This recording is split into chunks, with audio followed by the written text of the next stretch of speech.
안녕하세요. 저는 사연을 즐겨 듣는 50대 여성입니다. 수년 동안 남편의 병간호를 하며 지냈던 저 또한 만만치 않게 힘든 삶을 살았다고 생각했었는데요. 사연을 듣고 보니 참 힘들게 사신 분들이 많으시더라고요.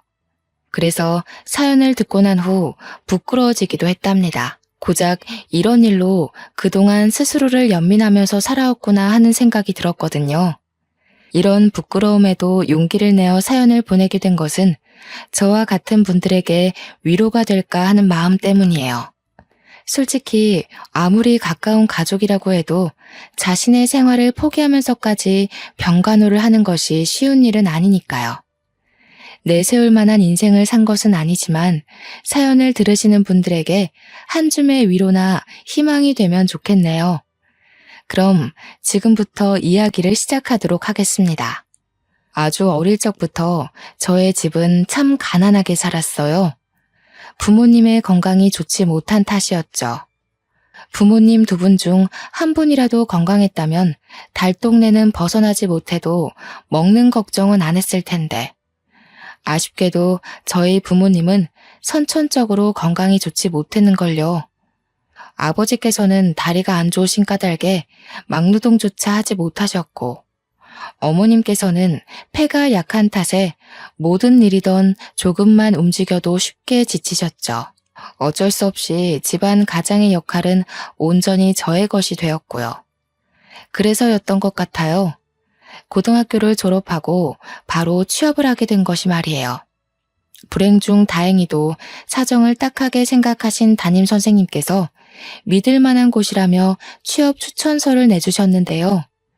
선생님의 말씀처럼 회사 사람들은 하나같이 참 좋으신 분이더군요. 처음 시작하는 일에 실수를 해도 꾸중을 하거나 눈치를 주는 대신 다시 한번 일을 할 수 있도록 설명을 해주셨거든요. 회사분들의 배려 덕분에 제법 안정적인 회사 생활을 할 수 있었습니다.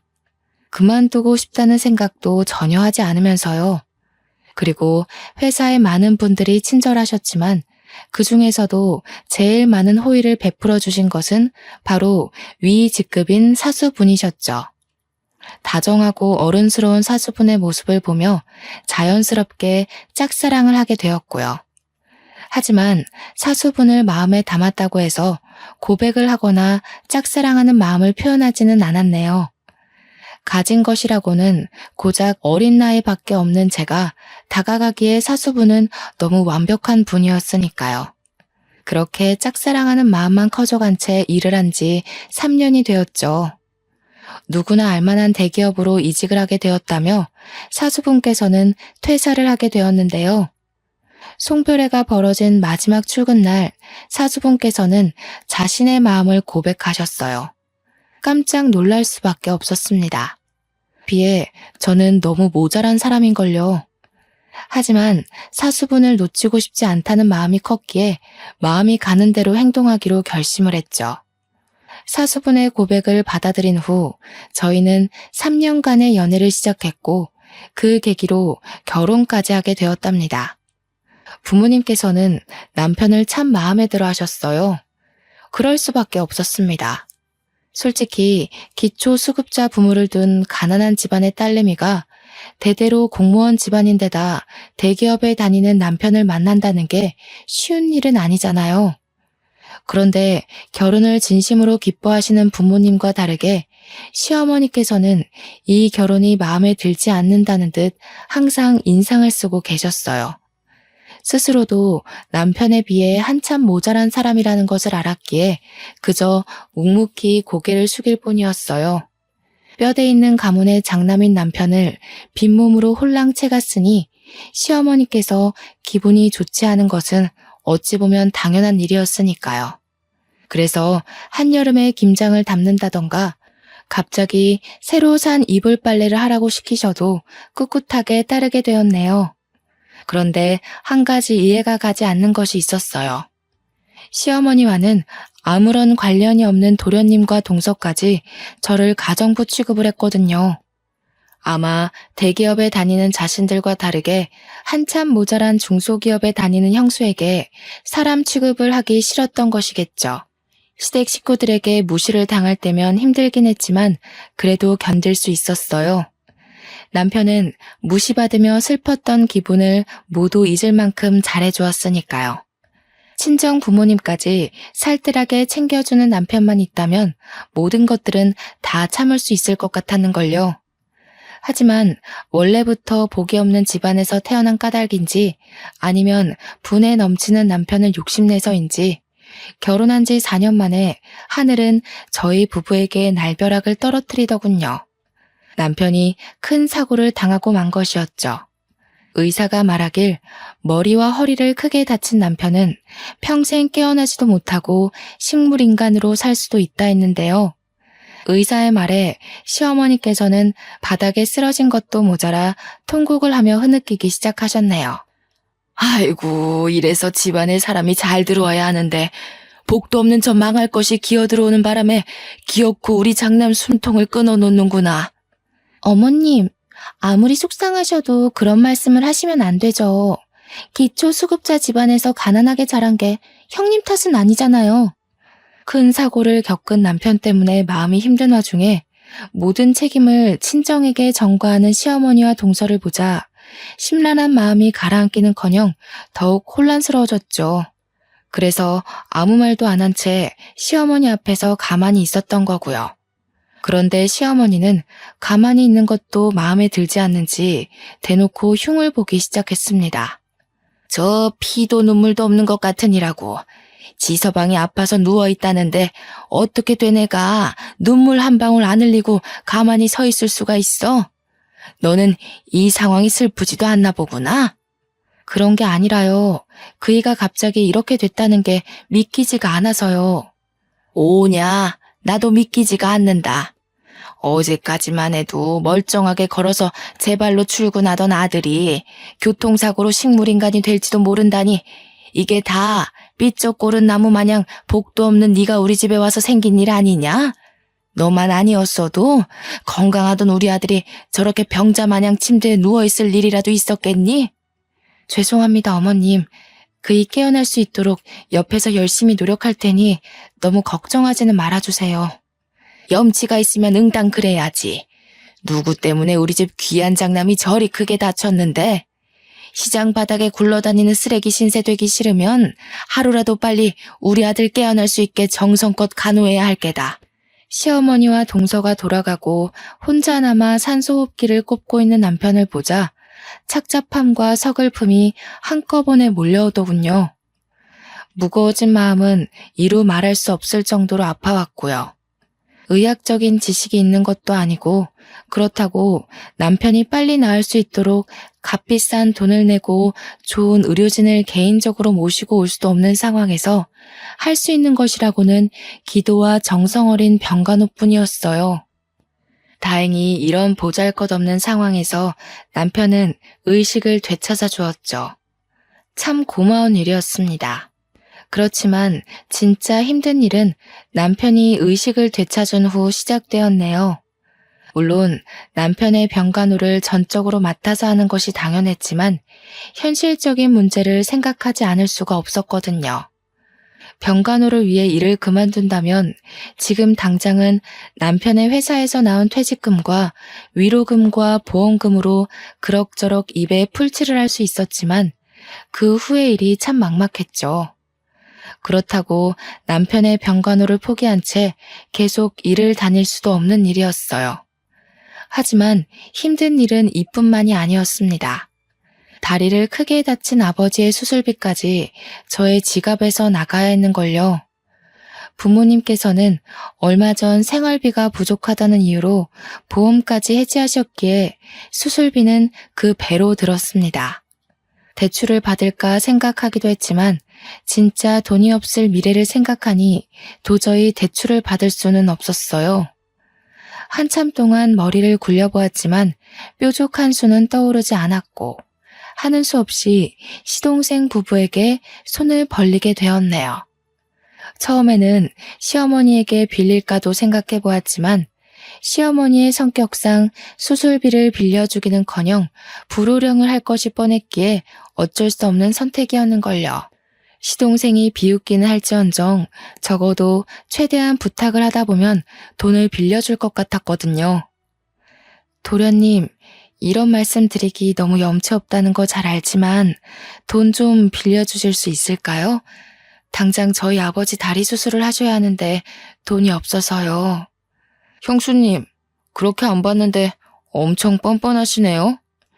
형님이랑 관련된 돈을 빌려달라는 것도 아니고 친정아버지 수술을 하는데 돈을 빌려달라뇨. 어른이면 자기 집안일은 스스로 해결할 줄 아셔야죠. 절대 안 됩니다. 도련님은 생각보다 더 단호하게 나왔어요. 아마도 시어머니의 입김이 적용한 듯 싶었습니다. 평소에도 시어머니께서는 시동생 부부를 앉혀두고 없는 집구석에서 살던 저에게 절대로 돈을 빌려주지 말라며 신신당부를 하셨거든요. 한평생 가난하게 살던 것은 꼭 뒤통수를 치고 배신을 한다면서요. 돈을 갚는 데는 시간이 조금 걸릴 수도 있지만 그래도 절대로 도련님 돈 들고 도망갈 일은 없으니 이번 한 번만 도와주셨으면 좋겠어요. 지금 보니 우리 형이 참 불쌍하네요.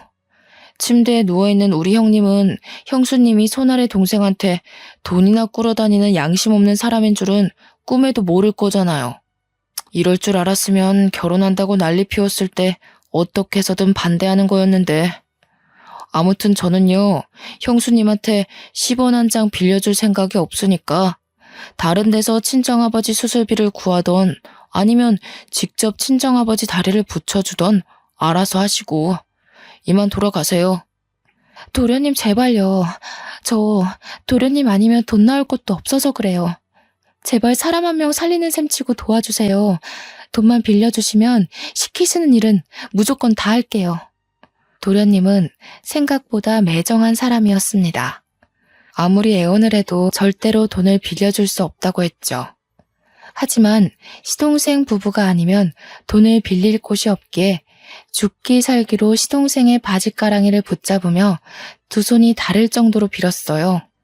자존심까지 버리며 빌자 결국 시동생은 제 아버지의 수술비를 빌려주더라고요. 물론 빌린 돈을 다 갚을 때까지 무급으로 갓난쟁이인 시조카를 봐줘야 한다는 조건이 걸렸지만 그런 것은 중요하지 않았네요. 일이 어찌되었건 큰 고비는 넘긴 거잖아요. 아버지가 다리 수술을 마친 후 저의 일상은 어떻게 지나갔는지 알 수 없을 정도로 바쁘게 흘러나갔어요. 시조카를 돌보는 일부터 남편의 병간호 일까지 이 모든 것을 혼자서 해야 했으니까요. 남편에 대한 책임감과 수술비를 빌려준 도련님에게 감사한 마음으로 어떻게든 버텨보려 했지만 이 모든 일을 직장을 다니면서 병행하는 것은 불가능한 일처럼 보였어요. 그래서 어쩔 수 없이 직장을 그만두게 된 것이고요. 그나마 남편의 병원비에 관한 모든 돈은 시어머니께서 해주셨기에 남편의 퇴직금을 건드리는 일은 하지 않아도 되었어요. 어쩔 수 없이 들어가는 생활비는 받아놓은 퇴직금을 쪼개가며 썼기에 돈이 없어 허덕이는 최후의 밑바닥까지 떨어지지는 않았죠. 그렇지만 가장 힘든 것은 역시 남편이 언제 나을지 모른다는 좌절감이었네요. 아무리 긍정적으로 생각하려고 해도 하루 종일 누워만 있는 남편을 보고 있자면 그렇게 마음이 울적해질 수가 없었어요. 하지만 남편을 포기할 수는 없었습니다. 저희 부부에게는 노년에 함께 전국 여행을 하자는 소망이 있었으니까요. 그리고 그 소망 하나로 악자같이 노력을 하게 되었죠. 다행히 남편을 향한 노력이 하늘에 닿아서인지 남편의 상태 역시 차도를 보이기 시작하더군요. 비록 느리긴 했지만 의사소통을 할 수 있게 된 것은 물론 엄두도 못 내었던 재활치료까지 시작하게 되었고요.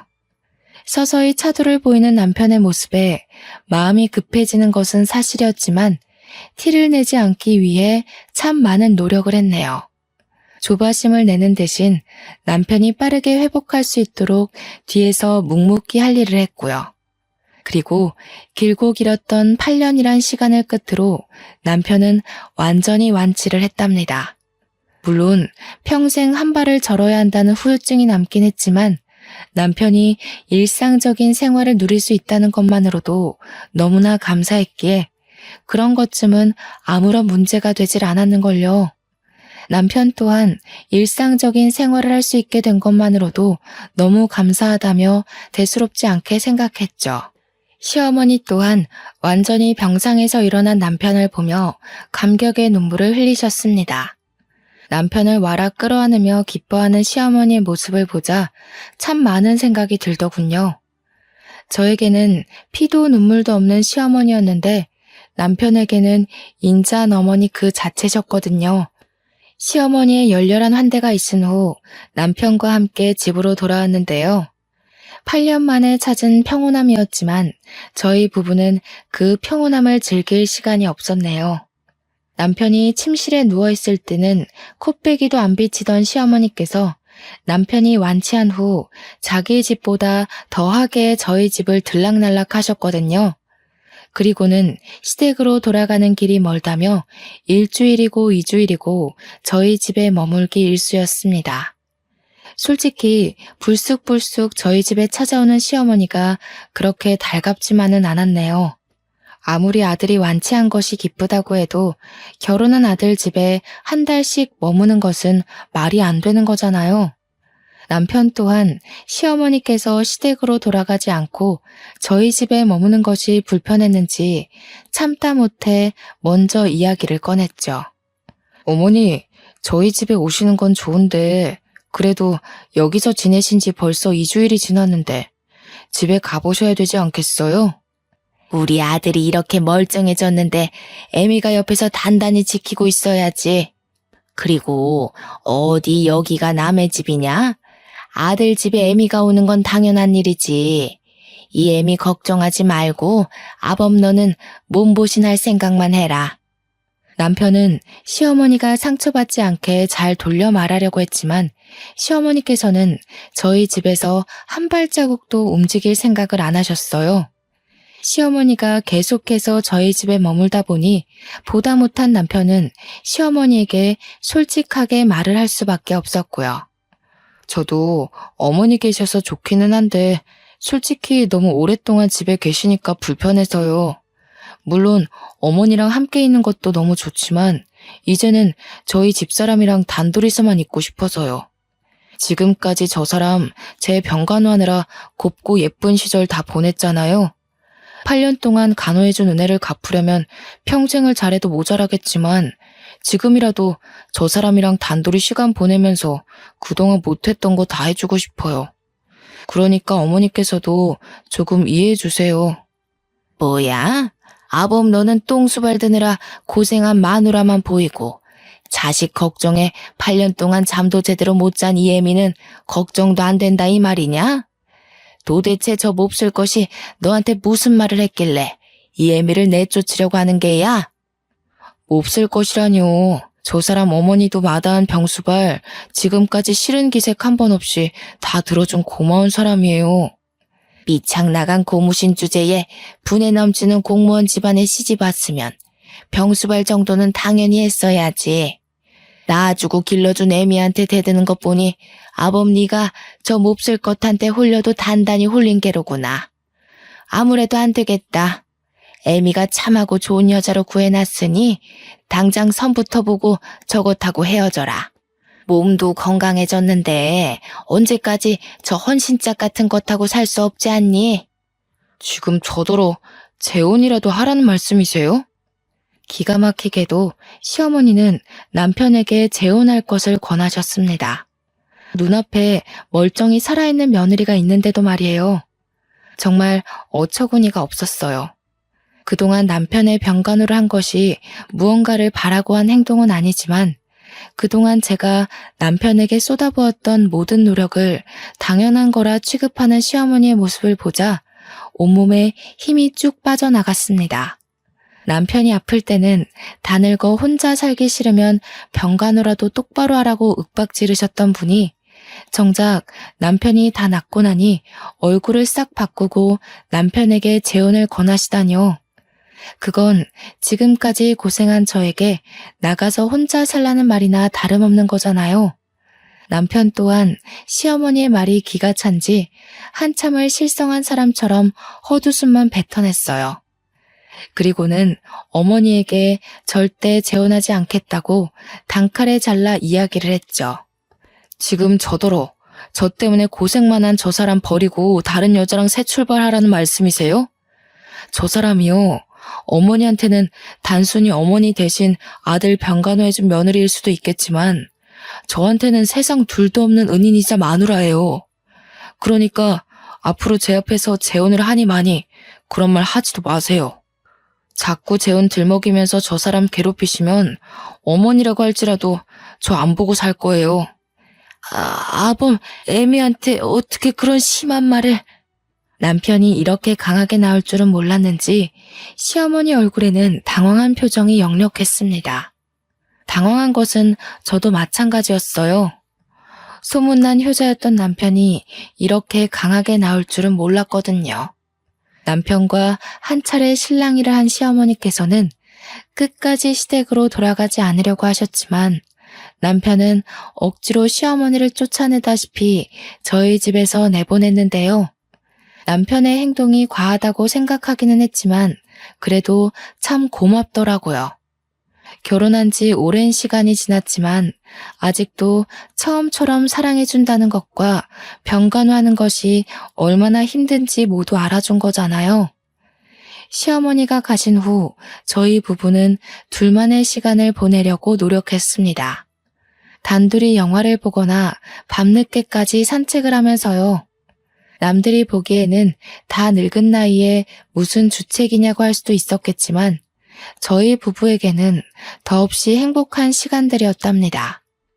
결혼 초 남편이 안타까운 사고를 당하는 탓에 저희 부부에게는 신혼 초 즐겼어야 할 행복한 시간들이 없었으니까요.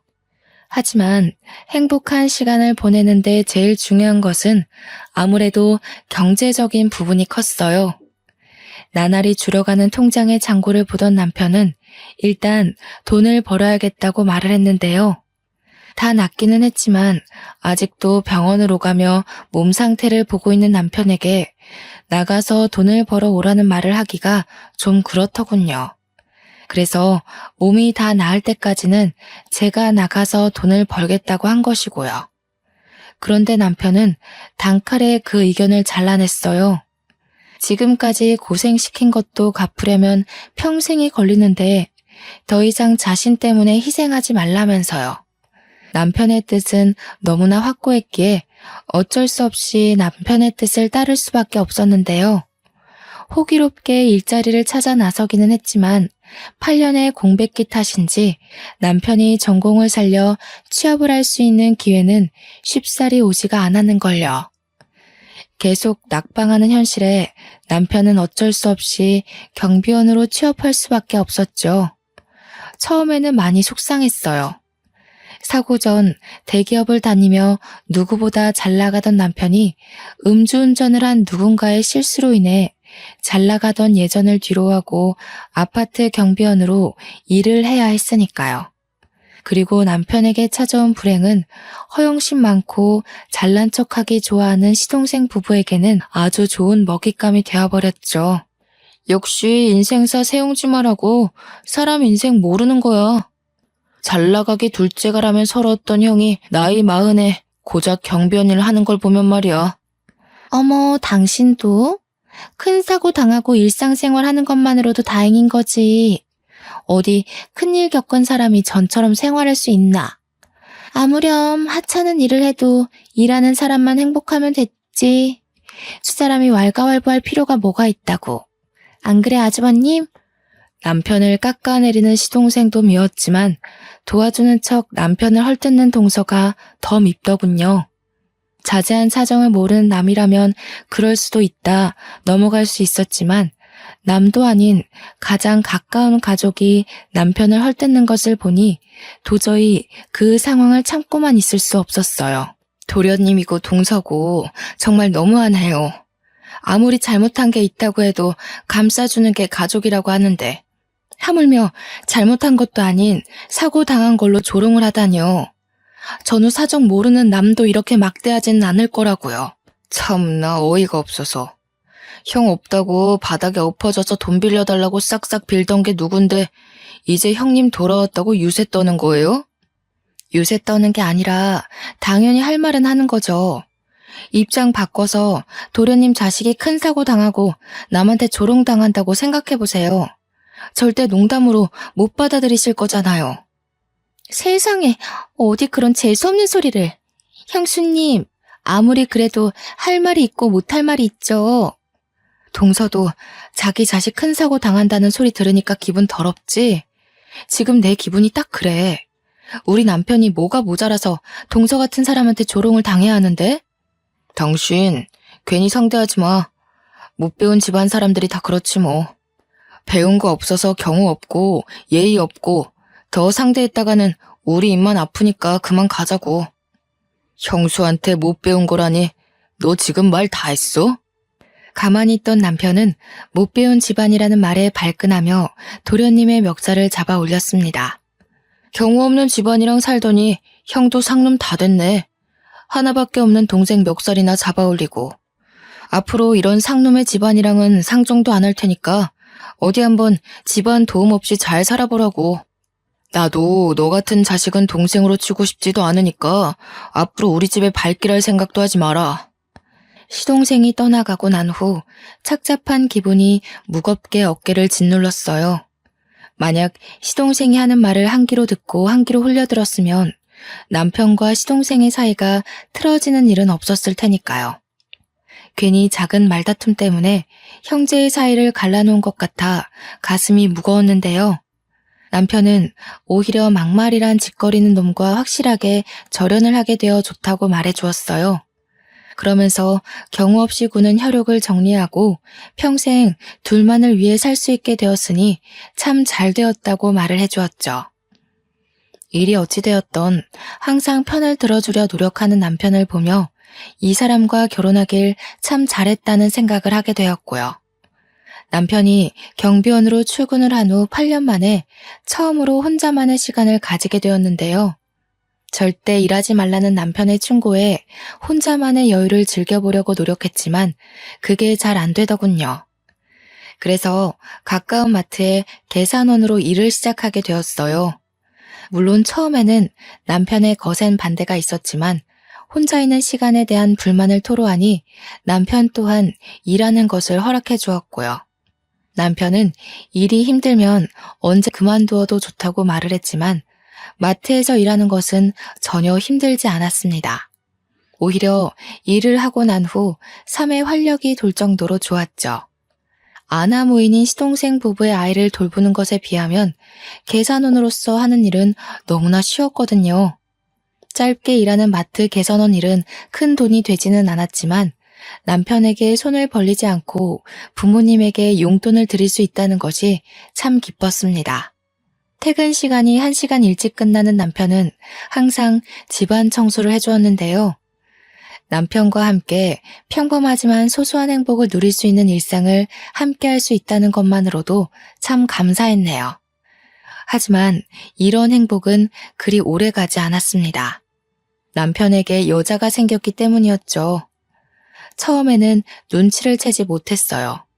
퇴근 시간이 3시간이나 늦어진 것도 갓 저녁을 먹지 않게 된 것도 모두 사정이 있어서라고 생각을 했거든요.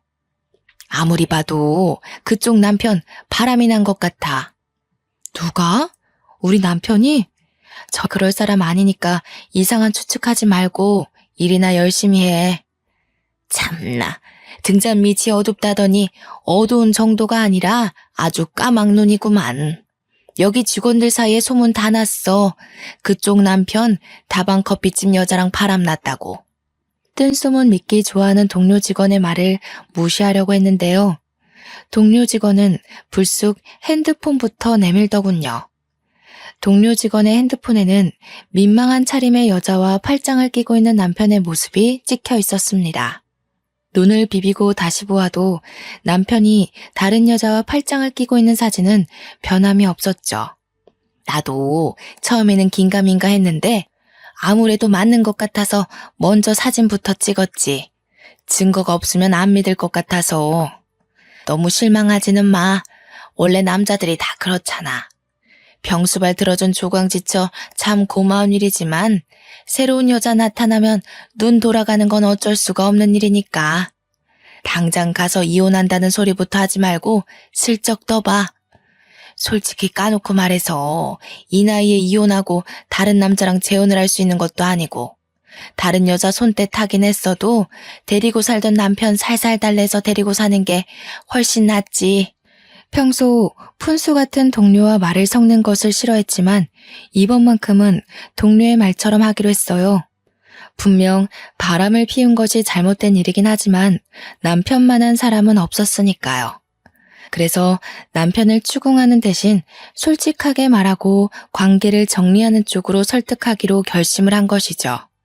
마침 남편은 집에 와 있었기에 심호흡을 한 뒤 외도하고 있다는 것을 알게 되었다고 솔직하게 털어놓았습니다. 남편이라면 당연히 자기의 잘못을 인정하고 그 여자와 관계를 정리할 거라 믿어 의심치 않았고요. 그런데 남편은 순순히 외도의 사실을 인정하며 대뜸 이혼장을 꺼내오더군요. 깜짝 놀랄 수밖에 없었네요. 가족과 손절을 하면서까지 결혼을 유지하려던 남편이 고작 만난 지 얼마 되지 않은 여자 때문에 이혼장을 요구하다뇨. 다른 여자 만나는 거 알았다고 하니 솔직하게 말할게. 그 여자랑 잘해보고 싶어. 당신 어떻게 날 두고 만난 지 고작 한 달도 안 된 여자 때문에 이혼하자는 소리를 할 수가 있어? 내가 그동안 당신한테 어떻게 했는데 당신도 나한테 그랬잖아. 나한테 받은 은혜가 너무 커서 죽을 때까지 잘해줘도 다 못 갚을 것 같다고. 근데 갑자기 이러는 법이 어딨어. 미안해. 근데 내 마음이 그런 걸 어쩌겠어. 사실 동생이랑 의절하다시피 인연 끊고 살 때부터 당신이랑 사는 거 그냥 의무감같이 느껴져서 지루하고 따분했어. 그때 처음으로 다방에 가서 그 여자 만나게 된 거고. 내가 죽을 놈인 건 알지만 이런 내 마음 이해해줬으면 해. 8년 동안 엉덩이에 진물이 나도록 침대에 누워 있었는데 늦었지만 지금이라도 죽을 때 후회 없이 내가 하고 싶은 대로 다 하면서 살고 싶어. 누구 마음대로 이혼을 해. 나는 절대 안 해줄 거야. 정말 미안해. 몇 푼 되지는 않지만 이 집이랑 내 통장에 있는 돈까지 다 당신한테 줄게. 새로 만난 여자 때문에 자신의 모든 재산까지 포기하면서 이혼을 선택하다뇨. 서로를 바라보며 행복해하던 시절이 무색할 만큼 변한 남편을 보니 사고 소식을 듣고 달려갔을 때와는 비교도 할 수 없을 정도의 충격과 슬픔이 밀려왔는 걸요. 이혼 통보를 한 남편은 할 일이 다 끝났다는 듯이 방으로 가 여행 가방을 끌고 나와 집을 나가려고 했습니다. 당신 정말 왜 이래? 당신도 다른 여자랑 바람난 나랑 같이 있기 싫을 거 아니야. 어차피 이혼하고 나면 서로 떨어져서 살아야 할 텐데 먼저 나가는 편이 나을 것 같아서. 잡아보려고 했었지만 남편은 참 야속하게도 집을 나갔습니다. 남편이 집을 나간 후 갑작스럽게 닥친 변화는 저를 너무 힘들게 했어요. 어떻게든 이겨내고 다시 남편을 잡아보려고 했지만 그마저도 쉽지 않았고요. 남편의 병실에 누워있을 때와는 비교도 할 수 없을 만큼의 큰 시련이 닥쳐온 것이라는 느낌이 들었거든요. 힘들어하는 저에게 친정 부모님께서는 이미 변해버린 사람 마음을 돌리는 것은 불가능하다며 그만 이혼하라고 말을 했는데요. 머리로는 알고 있었지만 그래도 여전히 포기가 되지 않았어요. 그래서 시어머니에게 온갖 모진 말을 들을 것을 각오하고 시댁을 방문하게 되었고요. 누구보다 품위를 중요하게 생각하시는 시어머니에게 다른 남자들에게 커피나 타주는 며느리보다는 가난한 집안의 며느리가 더 나을 테니까요. 두 눈을 질끈 감고 시댁의 초인종을 눌렀는데요. 어찌된 영문인지 시어머니께서는 모진 말을 하기는커녕 버선발로 뛰어나오며 저를 반겨주었어요. 눈물까지 흘리면서 말이에요. 아이고, 아가 잘 왔다. 우리 아들이라면 죽고 못 살았던 네가 이 중요한 순간에 이혼이라니. 그게 웬 말이니? 이렇게 먼저 찾아와주고 참 고맙구나. 제가 그이한테 먼저 이혼을 하자고 했다고요? 그게 무슨 말씀이세요? 아유, 일이 어찌되었던 끝까지 우리 집 식구로 남겠다니 고마워 눈물이 다 나는구나. 일단 병원부터 가자꾸나. 시어머니께서는 제대로 된 해명을 해주기는커녕 제 손을 잡고 택시에 올라타셨습니다. 그러고는 남편이 8년 동안 통원 치료를 했던 병원으로 향했죠. 도통 어떻게 된 일인지 몰라 그저 묵묵히 시어머니를 따라 병원을 갔는데요. 시어머니가 병실의 문을 여는 순간 아무 말도 못한 채 입을 틀어막을 수밖에 없었네요. 병실에는 심하게 다친 시동생이 누워 있었거든요. 놀란 마음을 추스르며 병실로 들어가자 손수건으로 눈물을 닦아내시던 시어머니께서는 전후 사정을 말씀해 주셨습니다. 평소에도 술 마시는 것을 좋아하던 시동생은 한 달 전 친구들과 술자리를 가진 후 곧바로 운전을 했다고 해요. 멀쩡한 정신이 아닌 채 운전을 했기에 당연히 사고가 날 수밖에 없었는데요. 운이 나쁘게도 도련님께서는 큰 화물차와 부딪혀 큰 사고를 당했다고 했습니다. 의사가 말하길 척추 쪽 신경이 많이 망가져 불구로 살아가야 할 수도 있다는 의견을 남겼다고 하더군요. 저 자식도 딸린 것이 불쌍하지 뭐니. 이기적인 태준이 애미가 병수발 들어줄 리가 만무하고. 그래서 말인데 아가니가 병수발 좀 들어주면 안 되겠니? 네? 그게 무슨 말씀이세요, 어머니? 큰 사고를 당해 평생 후유증을 안고 살아갈 시동생이 불쌍하기는 했지만 그것과 별개로 시어머니의 말에 참 어이가 없었습니다. 8년이란 긴 시간 동안 남편의 병수발을 들어온 저에게 또다시 병수발을 들라뇨. 멀쩡히 아내까지 있는 시동생의 병수발을 부탁하는 시어머니를 돛 이해하지 못하겠더라고요. 어머니가 왜 저한테 도련님 병간호를 부탁하시는지 모르겠네요. 8년 전에 어머니 말씀대로라면 남편 병간호는 아내가 하는 게 맞는 거잖아요. 그건 너희 식구한테 애가 없으니 한 말 아니니. 제처가 병수발 드는 게 제일 좋기는 하겠다만 태준이 애미는 일도 다니고 애도 봐야 하지 않니? 병수발 드는 게 회사 일처럼 몇 시간 하고 딱 그만둘 수 있는 것도 아니고 여유 있는 사람이 해야지. 머뭇머뭇 병수발 이야기를 꺼내는 것을 보자 왜 시어머니가 저를 이곳으로 데리고 오셨는지 알겠더군요. 빵빵한 처가댁을 가진 동서네에게 시동생의 병수발을 들기 눈치가 보였던 것이죠. 가난한 저희 집을 들먹이며 재혼을 얘기할 때는 언제고 이제 와서 가족이라는 명분으로 시동생의 병수발을 시키다니 얄팍한 수를 쓴 시어머니의 행동이 기가 막혔네요. 제가 왜 도련님 병수발을 들어야 하나요? 저요. 다시 예전으로 돌아가서 8년 동안 남편 병수발 들라고 하면 베끼들 만큼 다른 사람 병수발이라면 지긋지긋한 사람이에요. 가까운 가족이라도 정해진 기한 없이 병수발 들라고 하면 도망가는 마당에 제가 왜 도련님 병수발을 들어야 하나요? 일 다니고 애보기 바쁜 동서가 안 된다고 하면 어머니가 직접 도련님 병수발 들면 되잖아요. 다 늙은 시애미가 어떻게 병수발을 들 수가 있니? 병수발 들려면 아직 젊고 경험도 많은 네가 하는 게 낫지. 그러지 말고 다시 생각해봐라. 병수발 들어준다면 내가 너희 시댁의 용돈 정도는 챙겨주마. 용돈이 아니라 억만금을 준다고 해도 싫어요.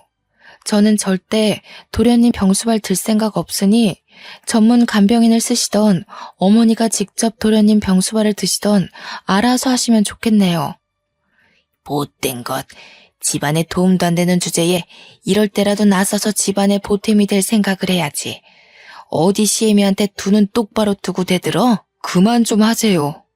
시어머니의 손이 치켜들어졌을 때 병실 문이 열리며 남편의 고함 소리가 들려왔어요. 깜짝 놀라며 뒤를 돌아보자 남편은 씩씩거리며 시어머니 앞으로 다가와 한 소리를 하기 시작했죠. 이제 이혼하는 사람 어머니가 무슨 권리로 괴롭히시는데요. 경호 병수발은 제가 책임지고 맞는다고 했잖아요. 어떻게 애미 앞에서 똥수발이나 드는 천한 일을 한다고 난리를 칠 수가 있어. 네가 아주 이 애미 숨통 터지는 꼴을 보려고 작정을 했구나. 그럼 저도 어머님한테 여쭤볼게요.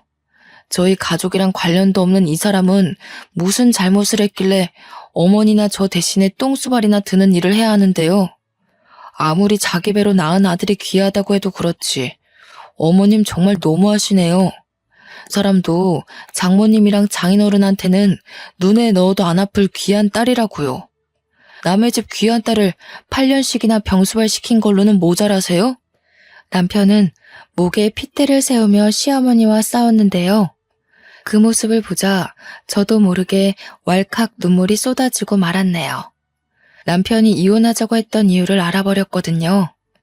하지만 한 번 더 이혼하자고 했던 이유를 확인하고 싶었기에 병실을 나오는 길에 남편에게 물어보았어요. 왜 바람이 났다고 거짓말까지 하면서 이혼을 하자고 했는지요. 예상한 대로 남편은 저를 고생시키기 싫어서 일부러 바람이 난 것처럼 꾸미고 이혼을 하자고 했던 것이더군요. 이혼을 하지 않는 이상 끈질긴 시어머니가 도련님 병수발을 시킬 것을 알았던 것이었죠. 당신이랑 헤어질 바에는 차라리 도련님 병수발을 들면서 사는 게 낫지. 도련님 병수발 들 테니까 우리 이혼하지 말자. 기약 없는 병수발을 드는 것이 얼마나 힘든 일인지 알았지만 남편과 헤어지는 고통에 비하면 아무것도 아니었기에 먼저 도련님의 병수발을 들겠다고 나섰는데요. 남편은 그 말에 펄쩍 뛰며 절대적으로 반대를 했습니다. 말도 안 되는 소리 하지 마. 당신 나 병수발 든 거 한두 해도 아니고 자그마치 8년이야. 꽃다운 날 다 보내고 이렇게 살게 한 것도 미안한데 여기서 더 당신을 고생시키라고? 차라리 이혼하고 나 혼자 고생하면 했지 절대로 그렇게 못해. 나한테는 도련님 병수발 하는 것보다 당신이랑 헤어지고 혼자 사는 게 더 고통스러워. 당신 혼자 도련님 병수발 때문에 고생시키고 나 혼자 몸뚱이 편하게 있는다고 어디 행복할 것 같아? 오히려 고생하는 당신 생각나서 더 고통스러울걸? 당신 마음 충분히 알았으니까 너무 혼자 감내하려고 하지 말고 같이 하자. 힘든 일 있을 때 서로 위안되자고 있는 게 부부인 거잖아. 나 당신 없으면 못 살아.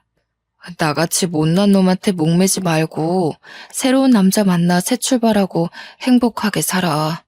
괜히 몸고생 마음고생 하지 말고.